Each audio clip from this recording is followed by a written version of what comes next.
On va ouvrir ensemble la parole du Seigneur. Sans transition, c'est important pour un culte de pouvoir partager ensemble la parole de Dieu. Vous êtes d'accord? Alors nous allons lire ensemble une parabole connue dans Luc chapitre 15. S'il vous plaît, lisons ensemble Luc chapitre 15, verset 11.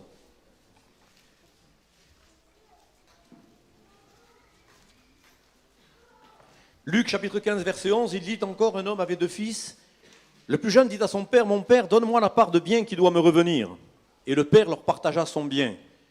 Peu de jours après, le plus jeune fils, ayant tout ramassé, partit pour un pays éloigné où il dissipa son bien en vivant dans la débauche. Lorsqu'il eut tout dépensé, une grande famine survint dans ce pays et il commença à se trouver dans le besoin.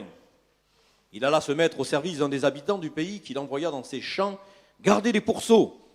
Il aurait bien voulu se rassasier des carouges que mangeaient les pourceaux, mais personne ne lui en donnait. Étant rentré en lui-même, il se dit: combien de mercenaires chez mon père ont du pain en abondance, et moi ici je meurs de faim. Je me lèverai, j'irai vers mon père et je lui dirai: mon père, j'ai péché contre le ciel et contre toi. Je ne suis plus digne d'être appelé ton fils, traite-moi comme l'un de tes mercenaires. Et il se leva et alla vers son père. Comme il était encore loin, son père le vit et fut ému de compassion. Il courut se jeter à son cou et le baisa. Le fils lui dit: mon père, j'ai péché contre le ciel et contre toi. Je ne suis plus digne d'être appelé ton fils. Mais le père dit à ses serviteurs: apportez vite la plus belle robe et l'en revêtez. Mettez-lui un anneau au doigt et des souliers aux pieds. Amenez le veau gras et tuez-le. Mangeons et réjouissons-nous, car mon fils que voici était mort et il est revenu à la vie. Il était perdu et il est retrouvé. Et ils commencèrent à se réjouir. Or le fils aîné était dans les champs. Lorsqu'il revint et approcha de la maison, il entendit la musique et les danses. Il appela un des serviteurs et lui demanda ce que c'était. Ce serviteur lui dit: ton frère est de retour, et parce qu'il l'a retrouvé en bonne santé, ton père a tué le veau gras. Il se mit en colère et ne voulut pas entrer. Son père sortit et le pria d'entrer, mais il répondit à son père: voici, il y a tant d'années que je te sers sans avoir jamais transgressé tes ordres, et jamais tu ne m'as donné un chevreau pour que je me réjouisse avec mes amis. Et quand ton fils est arrivé, celui qui a mangé ton bien avec des prostituées, c'est pour lui que tu as tué le veau gras. Mon enfant, lui dit le père, tu es toujours avec moi, et tout ce que j'ai est à toi. Mais il fallait bien s'égayer et se réjouir, parce que ton frère que voici était mort, et qu'il est revenu à la vie, parce qu'il était perdu, et qu'il est retrouvé. Que le nom du Seigneur soit béni. Et ensemble, nous pouvons dire Amen pour la lecture de la parabole du... Pour la parabole du... J'entends pas bien, hein. Excusez-moi, c'est la parabole du... C'est la parabole des 2 fils perdus, et plus exactement, même dans la version espagnole, il est écrit la parabole du père prodige. Le héros de la parabole, c'est le père. Voyez-vous, c'est ça, et ça c'est important. La parabole du père prodige. Nous avons là un paronyme. Dites avec moi: prodige, prodigue, éminent, imminent, percepteur, précepteur. C'est lequel que vous préférez voir arriver demain matin à la porte de votre maison? Le précepteur ou le percepteur? Ah, on a là un paronyme. Nous sommes dans une parabole. Et la parabole en hébreu, dites avec moi, ça se dit machal. Plus fort. Machal, hein? Qui veut entrer dans le ciel ce matin? Il faut commencer à parler l'hébreu, hein?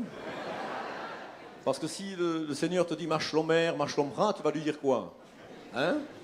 Heureusement qu'il faut couper, ça c'est de la fausse doctrine, hein? On sait que dans le ciel, on parlera la langue du ciel, hein? En tout cas. Et on sera là-haut tous ensemble. Amen, hein? Gloire à Dieu. Alors, la parabole, c'est machal. Ça a donné le mot Moshel. Moshel, c'est le nom qui était donné à Eliezer de Damas dans la maison d'Abraham. C'est l'intendant, c'est le dispensateur, le gouverneur. Ça a donné aussi le verbe limshol, gouverner et régner. Dieu nous a laissé sa parole et nous a laissé des histoires dans sa parole qu'on appelle chez les Juifs des midrashim. Jésus était juif, vous le saviez. Et le livre que vous lisez est un livre écrit par des Juifs. Est-ce que vous le saviez? Pour des Juifs. Est-ce que vous le saviez aussi? Vous êtes greffé sur un arbre dont les patriarches sont juifs. Si vous avez des problèmes avec les Juifs, vous êtes toujours à temps de sortir. Hein? voyez, donc on est quand même dans une drôle de chose.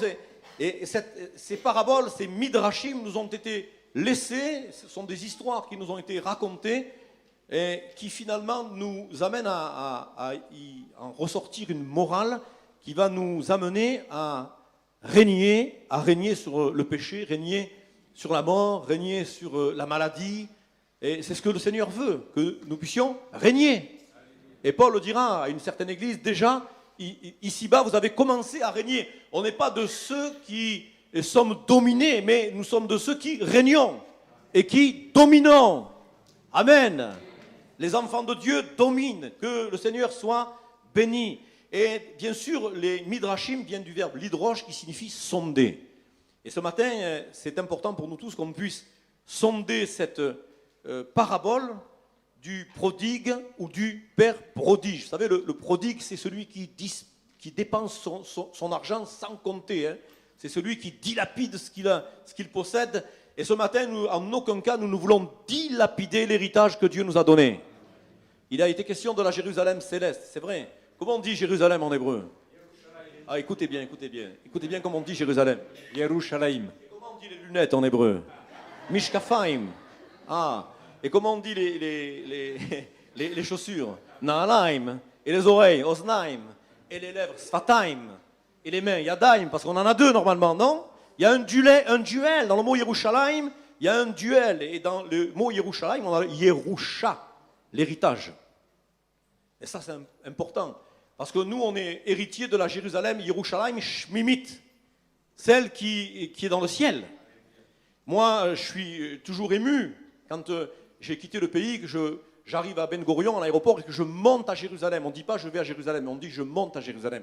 Et quand j'arrive à Jérusalem, que je vois apparaître les murailles, déjà je frémis. Vous savez, il y a une ville avant Jérusalem où mon arrière-grand-mère est morte à 99 ans. Elle s'appelle Mevaseret Sion, celle qui annonce Sion. Et quand j'arrive à Mevaseret Sion, celle qui annonce Sion, je vois Jérusalem, je frémis, c'est sûr. Mais il y a une chose qui est certaine, c'est que la Jérusalem terrestre sera détruite par le feu. Mais que la Jérusalem céleste, elle est éternelle. Et moi, je ne suis pas là-bas pour faire du shopping, pour faire du tourisme, pour aller sur les sites archéologiques. Vous savez, il y a tous les croyants qui arrivent à Jérusalem, quand ils ont fini leur circuit, ils me racontent les sites, ils me racontent tout.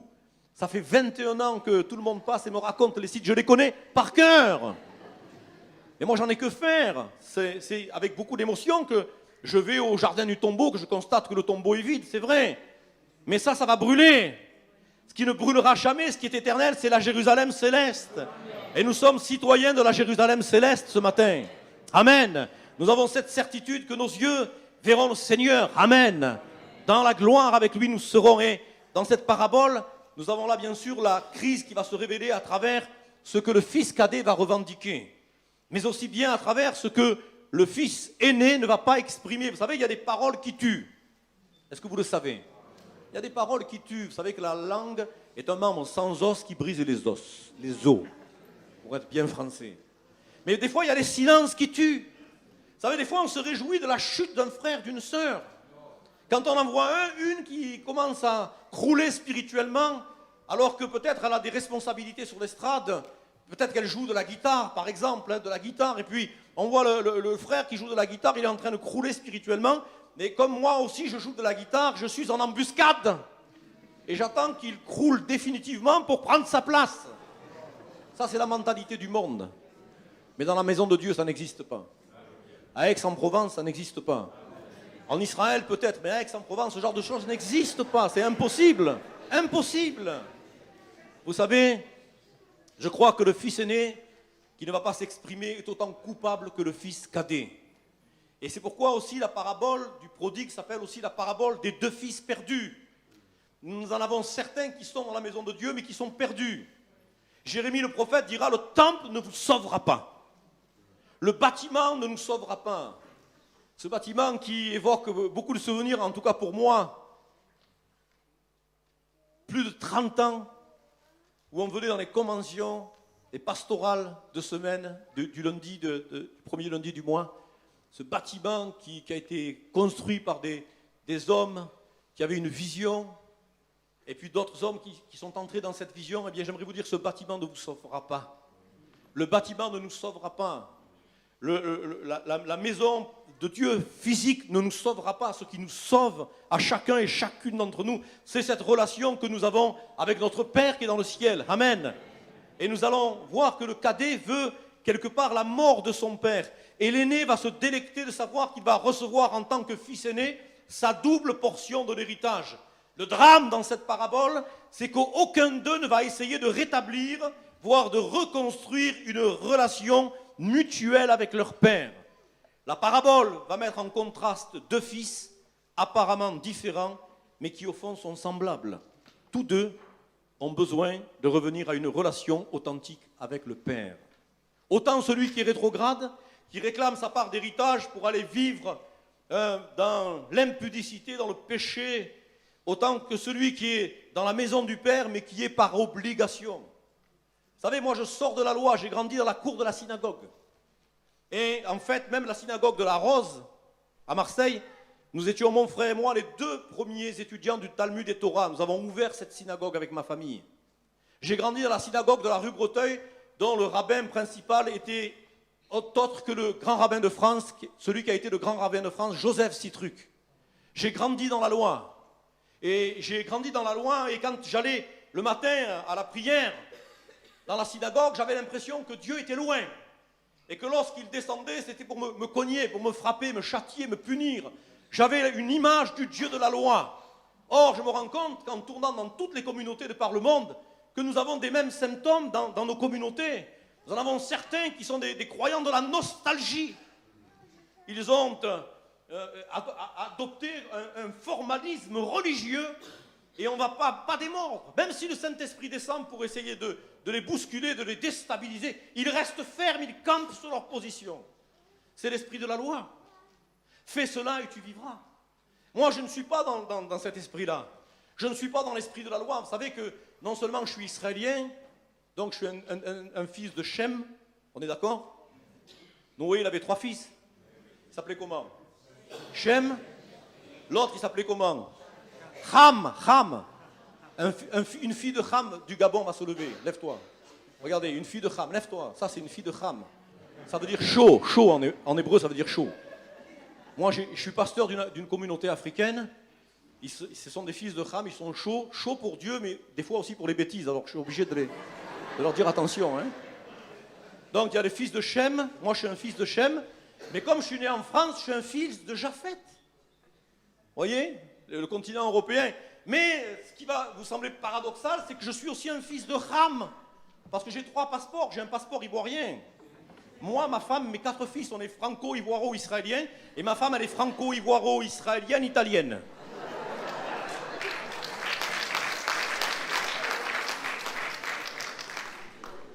Et quand on est dans la maison de Dieu, on doit se supporter. On n'est pas habitué à avoir un petit Africain à côté de nous pendant la louange qui se dandine. Et qui va... Toi, tu es statique, là, comme ça, tu vois. Parce qu'on n'est pas loin d'Aubagne, et là-bas, il y a les santons. Mais l'autre, il est à côté de toi, il se dandine. Et ce matin, j'ai entendu des you-you. J'ai dit, non, c'est pas possible. On est en Israël, je suis à Jérusalem. Qu'est-ce qui se passe? Des you-you, il y a des Africains qui, pendant la louange, étaient tellement contents. Et vous savez que c'est des Africains qui ont raison, hein. Parce que vous, en français, vous avez un mot louange, un seul mot. Moi, en hébreu, j'en ai 4.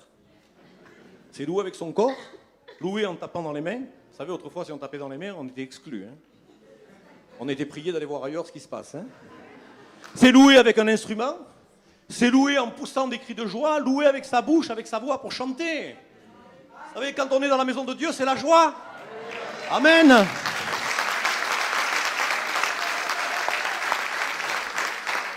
Et avec les fils de Ham, j'ai appris ce qu'était la louange. J'ai vu des prodiges et des miracles. Nous sommes dans la maison de Dieu et je ne suis pas dans la maison de Dieu ce matin par obligation. Personne ne m'a obligé d'y venir. On m'a dit, fais attention à Aix-en-Provence, quand tu arrives, il faut prendre ta chaise tout de suite. Parce que sans quoi, même si tu mets tes affaires, ils vont déplacer tes affaires, ils vont prendre ta chaise. Ça, c'est un bon signe, non ? C'est un bon signe, qu'est-ce que vous en pensez? C'est pas un bon signe. Ça signifie que Dieu est là. Et quand Dieu est là, bien, il se passe des choses. Et nous voulons le laisser agir, voyez, dans la maison du Père. Il y en a un qui voulait s'émanciper et c'est très très mauvais de vouloir s'émanciper d'une relation avec son père. Il y en a trop qui veulent mener leur vie comme ils l'entendent, comme ils le veulent. C'est très dangereux. Nous ne voulons en aucun cas nous émanciper d'une relation avec notre père. Et puis l'autre, il est dans la maison du père, mais il y est par obligation. Il y est dans l'esprit de la loi, par obligation. Et le prodigue qui va demander sa part d'héritage va faire preuve d'une audace extraordinaire en demandant sa part d'héritage du vivant de son père. C'est comme si un enfant disait à son père « Meurs, je veux ton argent ». Et la méditation que je vous apporte ce matin est inspirée de faits réels, parce que moi j'ai vu ma famille se détruire pour un héritage. J'ai vu ma famille se détruire pour un héritage. Dans la maison de Dieu, il y a des familles qui se déchirent. Dans la maison de Dieu, nous avons des familles, certaines qui se mettent à droite et qui ont leur famille proche qui est à gauche. Ou alors, les membres de la famille sont ici et les autres ont quitté, sont allés dans l'église à côté à cause d'héritage. On se déchire. On se déchire pour des morceaux de pierre, on se déchire pour de l'argent, on se déchire pour des choses d'ici-bas, alors que notre héritage est en haut. Et il y a une histoire vraie qui s'est passée réellement chez nous en Israël, au Moyen-Orient. Il est question d'un incident qui a eu lieu chez nous, et où un fils va demander sa part d'héritage avant la mort de son père. Le père était un médecin en très bonne santé, et en prise à une grande détresse, le père va dire à son pasteur « Mon fils désire ma mort ». Inquiet, le pasteur finit par découvrir que le fils avait abordé la question de l'héritage. 3 mois plus tard, le père mourut, et la mère dit alors « Mon mari est mort cette nuit-là où mon fils a réclamé son héritage ». J'en reviens quand même au rôle du fils aîné qui semblerait être le rôle le plus important. Vous savez, dans une famille juive, le fils aîné a un rôle important. D'ailleurs, pour le repas de la Pâque de Pessah, c'est lui qui mange l'œuf dur, qui symbolise l'épreuve du peuple d'Israël, parce que l'œuf dur, c'est le seul aliment, quand vous le faites cuire, au lieu de fondre, il se durcit. Et nous, les enfants de Dieu, quand on est dans l'épreuve, au lieu de fondre comme des madeleines en pleurs, hein, et d'être comme, excusez-moi l'expression, des chamallows, eh bien, on se durcit et on reste ferme. Comme les Huguenots, à plus à frapper, on s'amuse, plus de marteau, on y use. Au plus tu me cognes, au plus je reste ferme, au plus ça veut dire que je suis dans la vérité. Si je suis dans la vérité, le diable ne va pas me laisser tranquille. Il va me traquer dans les moindres retranchements. Et quand je vous parle d'épreuves et de persécutions, je sais de quoi je parle. Pour 5h30 de garde à vue à la police, pour 2 adolescents qui ont donné leur cœur au Seigneur et qui ont vu Jésus dans la chambre.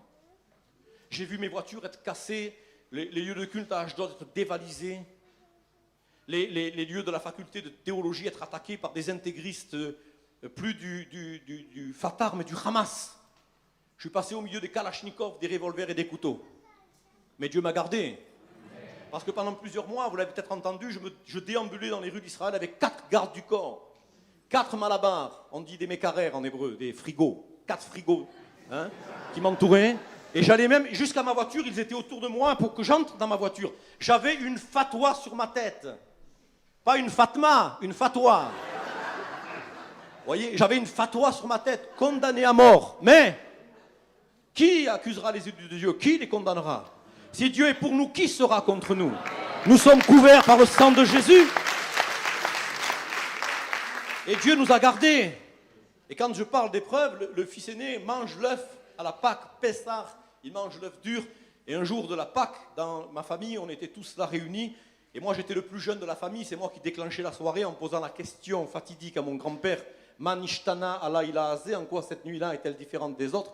Et là, mon grand-père a commencé à raconter comment Dieu avait délivré son peuple de l'Égypte à main forte et à bras étendus. Et pendant qu'il était en train de finir l'histoire de la sortie d'Égypte, je me suis rué sur l'œuf dur, moi qui étais le plus jeune, et je l'ai avalé d'un trait. Ça m'a valu une punition, enfermé dans la chambre à copier des livres de prière en carré à la main, ce qui m'a permis d'assimiler l'hébreu, vous savez, de le bien écrire aujourd'hui que je suis en Israël. Le rôle du fils aîné, le fils soi-disant obéissant, s'est coupé de l'amour de son père en étant un modèle d'obéissance par obligation. C'est le religieux, le propre juste. Sa relation avec son père va se briser dès le début de l'histoire, selon la culture du Moyen-Orient et les valeurs juives traditionnelles. Un fils aîné devait avoir la position de médiateur dans une crise familiale. Mais il savait que si l'héritage était divisé, avant la mort du père, il recevrait non seulement une part, mais au départ de son frère, il recevrait la totalité de l'héritage. Vous savez, Nous avons dans la maison du Père des gens qui sont de fins calculateurs. Moi, je ne viens pas dans la maison de Dieu pour calculer. Vous savez, quand on marche avec Dieu, on veut lui ressembler. Et Jésus lui-même n'a pas hésité, comme une proie arrachée, d'être morphologiquement Dieu. Il s'est dépouillé lui-même alors qu'il était dans la gloire. Et si le Maître a été dépouillé, j'accepte ce matin d'être dépouillé. Et je ne prêche pas la prospérité, je ne parle pas de compte en banque, hein, bien qu'il faille quand même donner ce qui revient à Dieu. Mais d'être dépouillé de ce que je suis, d'être crucifié avec lui, de souffrir pour lui, de faire des sacrifices pour la gloire du royaume de Dieu. Amen. Et là, il nous est dit, selon le texte grec, Dielen otois ton bion, voilà que le Père partagea son avoir entre les deux. Et finalement, nous voyons que ce fils aîné ne fera rien pour réconcilier les membres de la famille. Bien qu'il soit un modèle d'obéissance, il ne fait que ce qui lui est demandé. Et la relation va se briser avec son père, alors que dans le texte, il ne va pas s'adresser à lui avec un titre honorifique. Il aurait dû lui dire « Abba, Abba », mais il va lui dire « Ton fils ». Ton fils. Mes sœurs, levez la main. Les sœurs qui ont des enfants, levez la main. Est-ce que tu as déjà entendu ton fils? Confesse avec moi, lève la main, n'aie pas peur. N'aie pas peur. Dis avec moi, j'ai déjà entendu ton fils. Ton fils. Vous savez, il y a un père de famille qui descendait avec son beau costume, sa cravate, ses chaussures vernies, sa grosse Bible sous les bras. Et il descendait pour aller au culte. Et il avait un fils là qui était terrible. Vraiment, c'était une terreur. Et dans la nuit, le fils a pris les clés de sa voiture, il a pris sa belle voiture et il est allé faire la Java dans toutes les boîtes de nuit de la ville. Et en rentrant, il avait un peu trop consommé, il a embouti l'aile avant et la portière de la voiture. Et aux environs de 5h, 6h du matin, il va remettre la voiture sur le parking où elle était, il va monter dans l'appartement de ses parents, s'enfermer dans sa chambre, il va se mettre des écouteurs, la musique à fond, il va bien fermer à clé, bien verrouiller. Et là, le père arrive là, dans le parking, il est prêt à partir à l'église et il sent que la voiture, elle est chaude.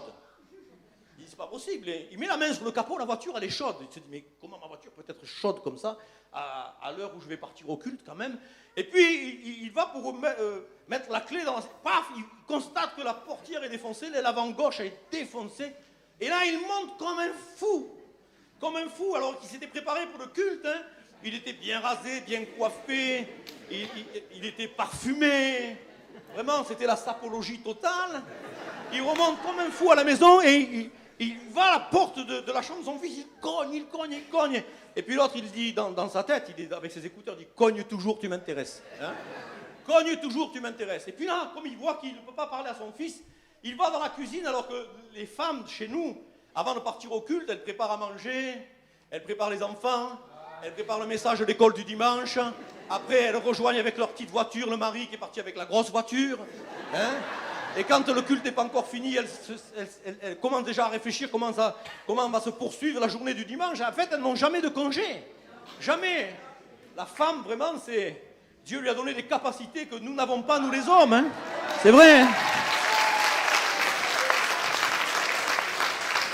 Et pour enfoncer le clou, le mot émouna, la foi en hébreu, ça vient du mot ima, maman. J'enfonce le clou. Et là, il va dans la cuisine, il lui dit, ton fils, regarde ce qu'il a fait à ma voiture, ton fils, c'est un bon à rien, ton fils ceci, ton fils cela. Mais jusqu'à nouvel ordre, on sait une chose, quand on fait des enfants, c'est toujours à deux qu'on les fait. Même s'il existe des inséminations artificielles et tout ce que tu veux, normalement, on fait les choses à deux. Quand on me regarde, on se dit dire qu'ils se sont mis à deux pour le faire, à lui. Hein. C'est incroyable, hein. Mais on fait les choses à deux. Et voilà qu'il y a une grande campagne d'évangélisation, un grand orateur est là. Il arrive d'Amérique du Nord, il parle français avec un accent. Il vient prêcher là, comme ça. Et là, pendant qu'il prêche, les parents se retournent et qu'est-ce qu'ils voient? Ils voient le fils sur la margelle de l'église. Le fils, il est sur la margelle de l'église, il investit l'église, il entend le message, il m'a pleuré. Un message d'évangélisation, son cœur est touché. Il est saisi, comme on dit chez nous, de componction. Il est traversé. Hein. Et là, il est à genoux devant, il pleure. Et puis, finalement, il reprend les études parce que c'était un bon rien. Et il réussit dans les études, il réussit avec Dieu, il réussit avec les études. Vous avez entendu ce qu'il était dit sur le verbe léaskil. Hein, et là, le jeune, il progresse, il avance, il s'engage dans les eaux du baptême. Et le jour de son baptême, il monte sur l'estrade, il invite ses parents à monter sur l'estrade. Le père arrache le micro, il dit « Mon fils !»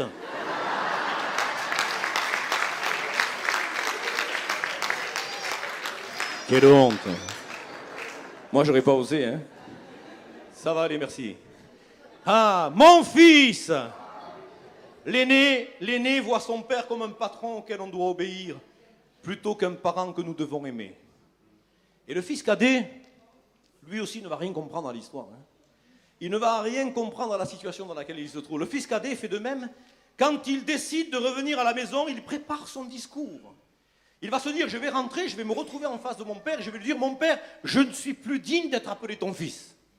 Traite-moi comme l'un de tes esclaves. Vous savez, quand on a fait des choses qui ne sont pas bien, et qu'on revient dans la maison de Dieu, on calcule. Si le pasteur vient me poser la question, qu'est-ce que je vais lui dire? Quand je vais me retrouver dans la présence de Dieu, qu'est-ce que je vais dire à Dieu? Mes amis, moi j'aimerais vous faire une confidence ce matin, je préfère tomber entre les mains de Dieu qu'entre les vôtres. Je répète? Je préfère tomber entre les mains de Dieu qu'entre vos mains. Parce que le Dieu que je connais est le Dieu lent à la colère, miséricordieux, compatissant. Alléluia. Amen. Il n'a rien compris. Quand on revient dans la maison de Dieu, Dieu nous attend. Dieu se réjouit. Il y a de la joie dans le ciel. Alléluia. Quand on vient dans la maison de Dieu, il y a de la joie dans le ciel. Lui aussi voit son père comme un banquier qui contrôle les finances et qui donne un salaire. Mais avant cette confession, il était devenu le fils privilégié d'un riche propriétaire juif, réduit à nourrir les cochons. Le texte nous rappelle que personne ne lui donne quoi que ce soit en nourriture. Il est plus important de nourrir les cochons qu'un fils d'Abraham.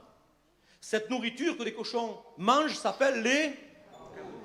Plus fort. Qui veut parler l'hébreu? Alors dites avec moi, Harouv. Plus fort. Harouv. C'est le karoub en hébreu, en grec, kération. Harouv, dites avec moi encore Harouv. Et dites avec moi Cherev. Les karoubs ressemblent à des cherev, à des épées. Ça pousse sur les arbres, ça tombe sur la terre, ça se plante dans le sol, ça ressemble à des épées. Et nous avons là, bien sûr, dans l'hébreu et dans la littérature juive, un jeu de mots qui existe entre les Harouv et les Cherev.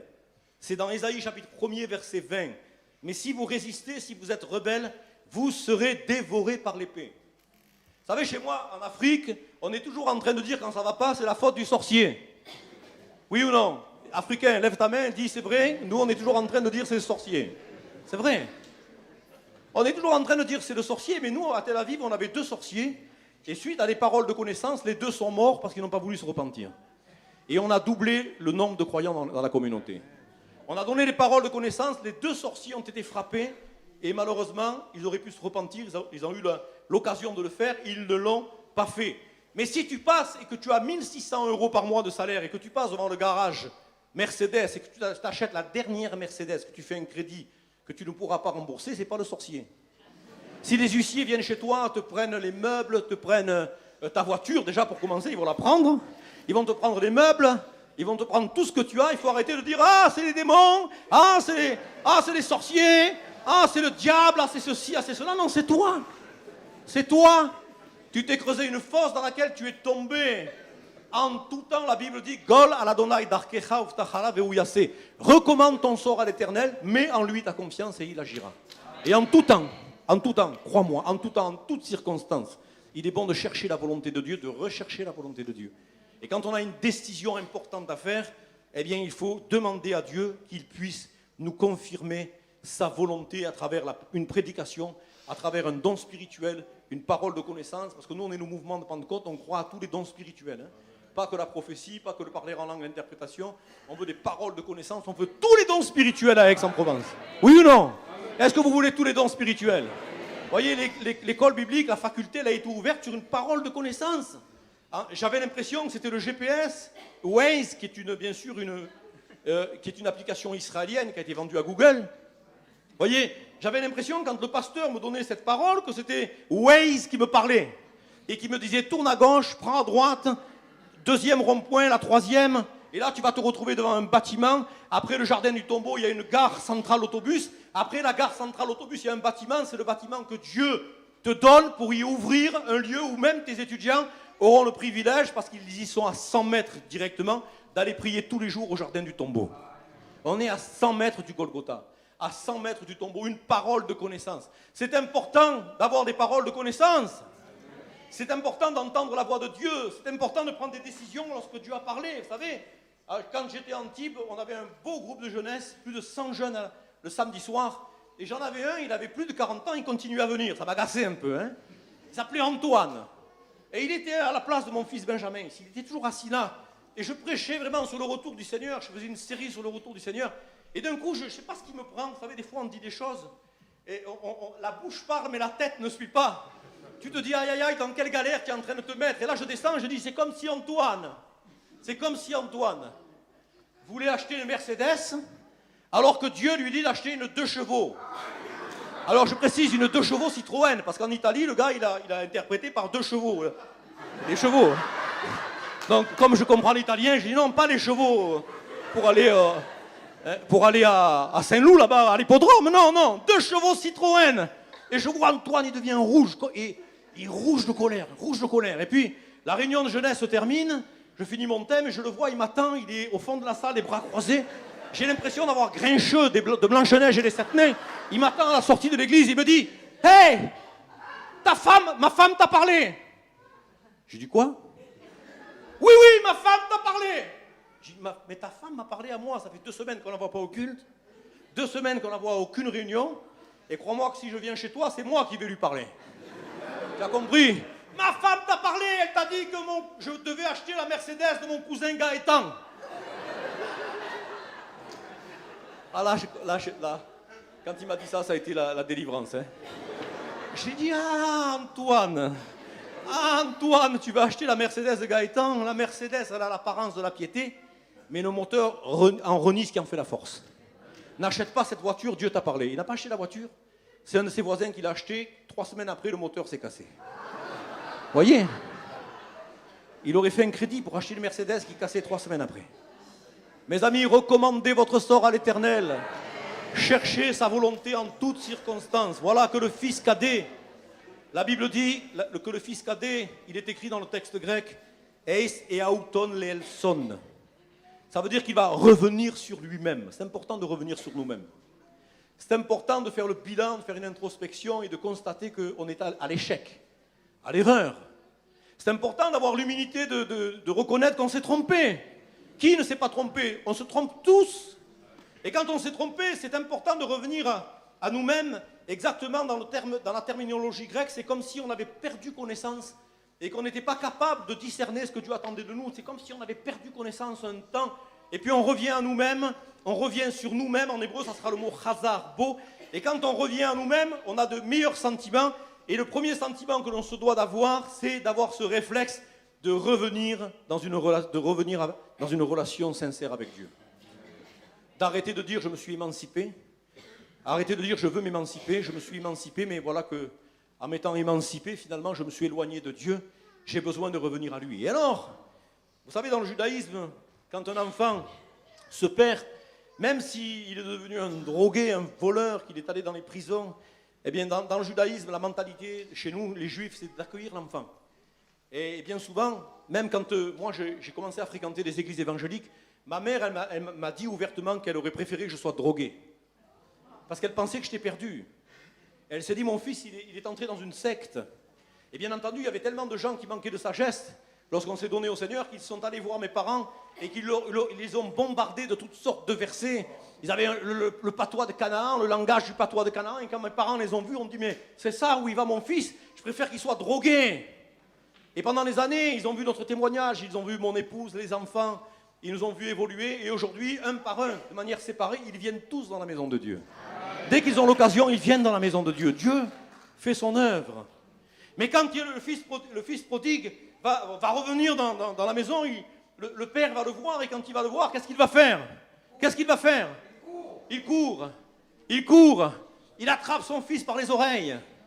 Il l'amène dans sa chambre là-bas et il lui met une dérouillée, comme on dit chez nous, une tannée, C'est ça qui se passe? Comme je vous l'ai dit au préalable, je préfère tomber entre les mains de Dieu qu'entre vos mains. Et le père de la parabole symbolise le père qui est dans le ciel. Le père l'attend sur la margelle. Et quand il voit son fils, qu'est-ce qu'il fait? Il court, et après avoir couru, qu'est-ce qu'il fait? Il l'embrasse, et après l'avoir embrassé, alors qu'il sentait le cochon, qu'est-ce qu'il fait? Il le lave. Mais avant de le laver, il le déshabille d'abord, hein, parce que même les... Vous savez qu'il y a le pasteur Le Filâtre, le fils du grand-père, hein, qui a marqué aussi notre enfance à Gap, notre adolescence. Un jour, le fils, le Filâtre, est venu à Antibes, il prêchait, et il prêchait sur la parabole du prodigue, et il harangue l'auditoire en disant: est-ce que vous connaissez dans votre vie un juif qui a travaillé un jour dans un élevage de cochons? Et tout le monde éclate de rire.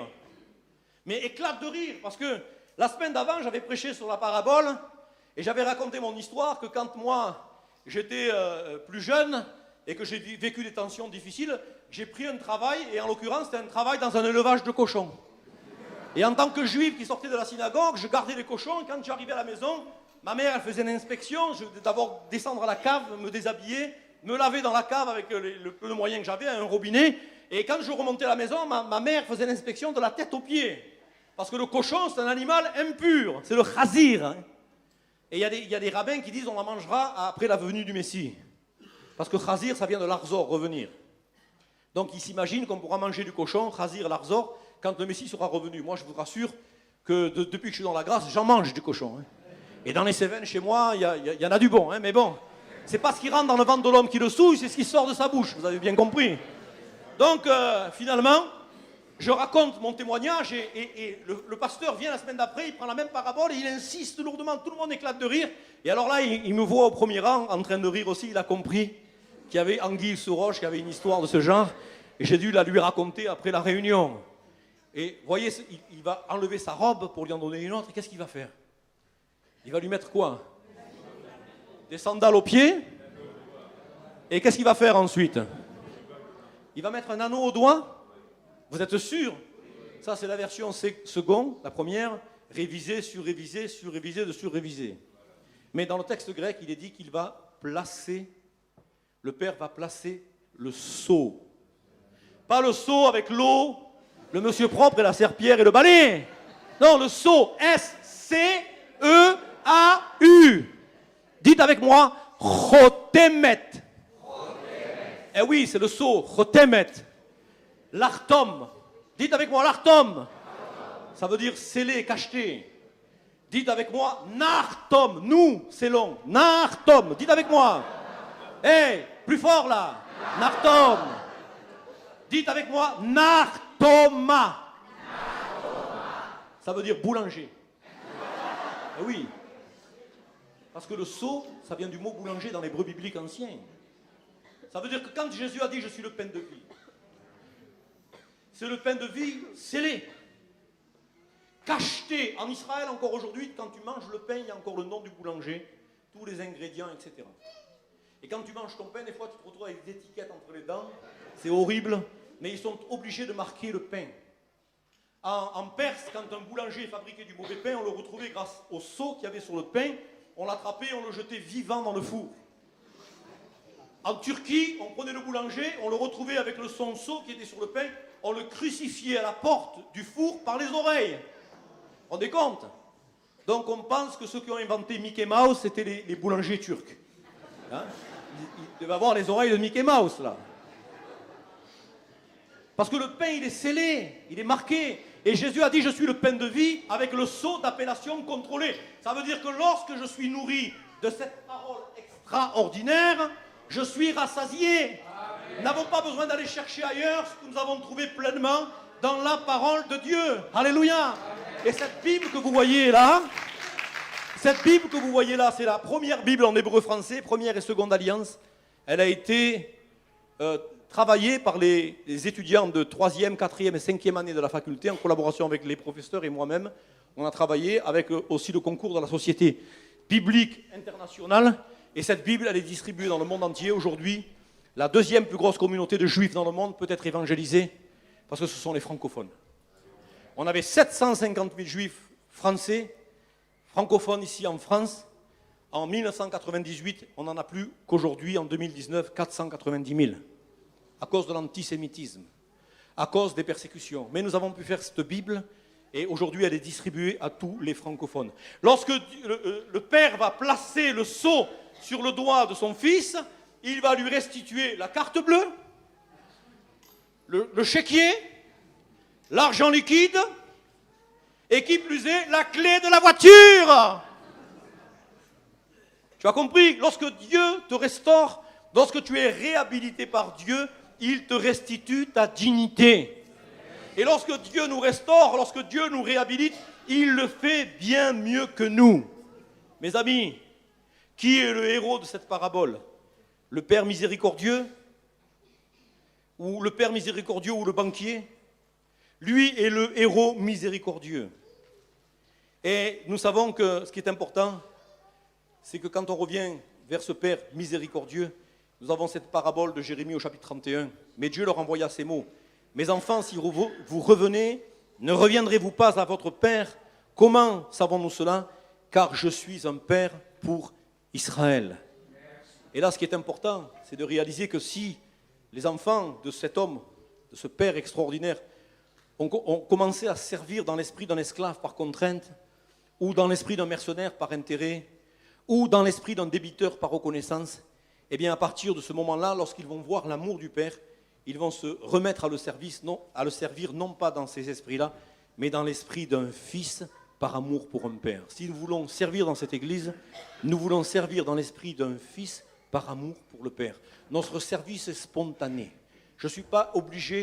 On n'est pas obligé d'être rappelé constamment à l'ordre. Mais quand on sert dans cette maison de Dieu extraordinaire, eh bien nous servons de manière spontanée, par amour pour notre Père qui est dans le ciel, que son nom soit sanctifié. On va se lever et on va réciter le Notre Père. Amen, hein? Ne soyez pas choqués, hein? Non? Alors, on y va? Alors récitons ensemble. Notre Père, ton nom,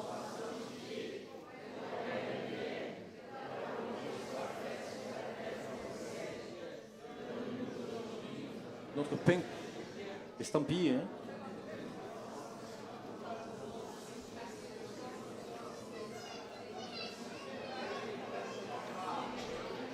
C'est un autre Père pentecôtiste, hein? Amen! Amen! Ça va être chaud pour moi parce qu'ils vont commencer à m'accuser de vous avoir ramené dans l'église officielle là-bas. Non, c'est pas ça, hein? C'est une prière pour nous, hein? Il est dans les cieux, que sa volonté soit faite. Amen. Dans nos vies, dans le ciel, dans ce lieu, que la volonté de Dieu soit faite. Que Dieu vous bénisse et que Dieu nous bénisse ensemble les uns les autres.